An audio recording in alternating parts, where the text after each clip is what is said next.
In the case of multiple sclerosis, if you look at the clinical trials, this is the National Institute of Health in America, they're one of the main databases where you can keep an eye on clinical trials. I'm sure many of you are familiar with it. There are like 27 trials, some that have been completed, some that are on the go, some that are waiting to recruit in the area of multiple sclerosis.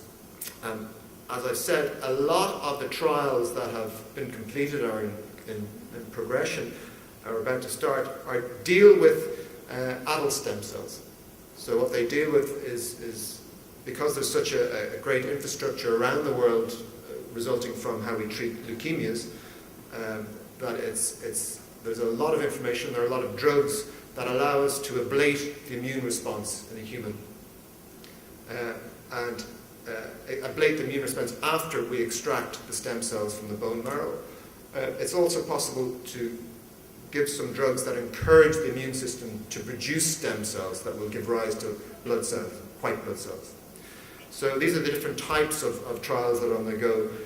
When the immune system is partially ablated or fully, in the early days it was fully ablated, so there was a lot of problems with outcomes. Sometimes when the stem cells were injected in after immune ablation, death resulted. So very, very tricky, very dangerous. These techniques have been improving, and there are a number of clinical trials that have recently started where it's a more subtle form of immune ablation followed by stem cell injection. So the idea here is to try and replace the immune system, to get rid of the immune cells that are aggressively attacking the neurons involved in MS, and the neurons that are the neurons that are exposed to degenerative mechanisms. So this is on the go. As I said, they're dangerous but improving. Human embryonic stem cell transplantations, there's a very high risk here, and it's not just for MS. I mean, again, it's this hype that you come across nearly every week in that human embryonic stem cell therapy is going to cure neurodegenerative diseases.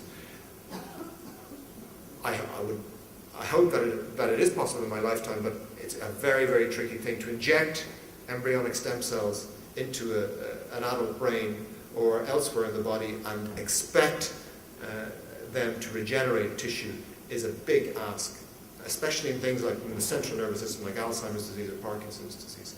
In multiple sclerosis, the chances are a bit higher because a lot of the lesions occur outside the brain and on the spinal cord. The idea is that by injecting in stem cells, or stem cells that have been given signals to change them to becoming more like the cells present around the spinal cord or inside the spinal cord, that these things will regenerate tissue, regenerate lesions in MS. I'm aware of I suppose it's in Russia, an MS patient was given some human embryonic stem cells and died as a result of it. And teratomas were found in that individual as well. So it's highly problematic, highly dangerous, and very risky at the moment. So it's very early stages for the human embryonic stem cell transplantations. And I don't see them happening in the near future. After saying that, one of the big biopharmaceutical companies, Jaron, have started a clinical trial where they have used human embryonic stem cells, but they've just kicked them forward a little bit. They've changed them into these things called oligodendrocyte progenitor cells, OPCs. Now these are the things, the oligodendrocytes, as you know, are the cells that myelinate neurons. So they wrap around the neurons and supply myelin sheaths that helps helps the neurons work. So Jaron have been working in the area of spinal cord injury, and they've actually injected, the first clinical trials have started, human embryonic, or cells derived from human embryonic stem cells have been injected into patients. And there was actually a strong case, I think, that an MS patient group, such as progressive degeneration or degenerating patient group, this is an area where this kind of therapy might be useful. Now, it hasn't happened yet, but I could envisage it happening because these cells at that stage, or when you're getting chronic neurodegeneration occurring, if you can get these cells in they may go some way to remyelinating the neurons and helping them survive. But that's very early days at the moment. I'm not aware of any clinical trials that have started on that. I suspect that after Jaron get the results from the spinal cord injury, they'll look at that patient group. So in Ireland, the ethical issues haven't been addressed. Well, they've been addressed, debated again and again, but there's still this legislative vacuum that I referred to, which is very unfortunate. We've been waiting for successive governments to make a ruling on this. And as a result, because of this limbo, there's a problem with funding. We can't do this type of research in Ireland because the government instructs the funding agencies not to give money for any of this type of research, which is a problem. It's not a problem.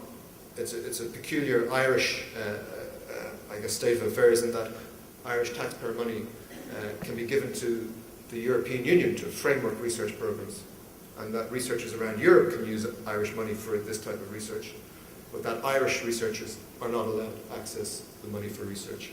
So it's a classic Irish situation, I'm afraid. And until it's resolved, most of this type of research is funded by philanthropic funding. The adult stem, there isn't such a problem with adult stem cell research, so that is funded to a certain degree. The induced pluripotent stem cell work that we are heavily involved in is very exciting, not just because of the regenerative possibilities, which are they're possible. They're very difficult to get there, but for people like me who are involved in drug development, as you know, it's very, very expensive for drug companies to get drugs to the end. It costs up to $800 or $1 million or higher. So often, a lot of drugs, possible drugs, are lost because there might be toxicity at the end when they actually put the drugs into patients. The induced pluripotent stem cell technology has opened up a world of new world of possibilities around amongst researchers like myself, because it means that we have human tissue to work with. So we can generate patient-specific stem cells, induced pluripotent stem cells, and we can change them into neurons. This is inside in the lab. So make them into neurons in the lab, and then screen thousands or hundreds of thousands of drugs against these neurons and see if find a drug that protects these neurons from dying or stops the neurodegeneration from occurring inside these neurons. So this has enormous potential, and drug companies are massively, I guess, investing in this area. There are lots of technical difficulties involved in reproducing the experiments day to day, but it's proceeding at a rapid pace, and what you find is that more drugs will be coming online will be found as potential drugs for MS through this mechanism. That they'll be picked out at a very early stage and say, well, that doesn't look like it'll do anything, so we won't go spend 7 or 8 years developing it. So hopefully there will be some good news coming out of that in the very recent or future years.